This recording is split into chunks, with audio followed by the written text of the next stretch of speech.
കോഴിക്കോട് എലത്തൂരിൽ അങ്ങാടി മരുന്നുകൾ ഉപയോഗിച്ച് ചാരായം വാറ്റിയ യുവാവ് പിടിയിൽ. പാവങ്ങാട് സ്വദേശി ശരത്തിനെയാണ് എക്സൈസ് പിടികൂടിയത്. 200 ലിറ്റർ ചാരായവും 1200 ലിറ്റർ വാഷും പിടിച്ചെടുത്തു.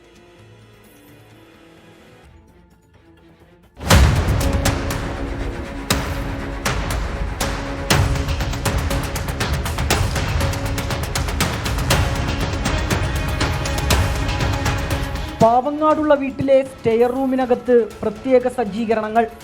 ഔഷധ ഗുണമുള്ള അങ്ങാടി മരുന്നുകൾ ഉപയോഗിച്ചായിരുന്നു ശരത്തിന്റെ ചാരായം വാറ്റൽ. ലക്ഷ്യം വിഷു, ലോക്സഭാ തെരഞ്ഞെടുപ്പ് എന്നിവയോടനുബന്ധിച്ചുള്ള വിൽപ്പന.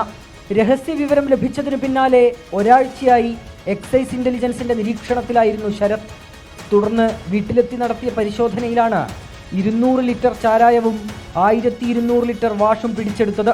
ഗ്യാസ് സ്റ്റൗ, സിലിണ്ടറുകൾ, പാത്രങ്ങൾ തുടങ്ങിയ വാറ്റുപകരണങ്ങളും എക്സൈസ് കസ്റ്റഡിയിലെടുത്തു. അങ്ങാടി മരുന്നുകൾ ഉപയോഗിച്ചുള്ള ചാരായം ലിറ്ററിന് 1000 രൂപയ്ക്കും സാധാരണ ചാരായം 700 രൂപയ്ക്കുമാണ് വിൽപ്പന നടത്തുന്നതെന്ന് ചോദ്യം ചെയ്യലിൽ പ്രതി സമ്മതിച്ചു. പ്രതിയെ കോടതിയിൽ ഹാജരാക്കി റിമാൻഡ് ചെയ്തു. 24 കോഴിക്കോട്.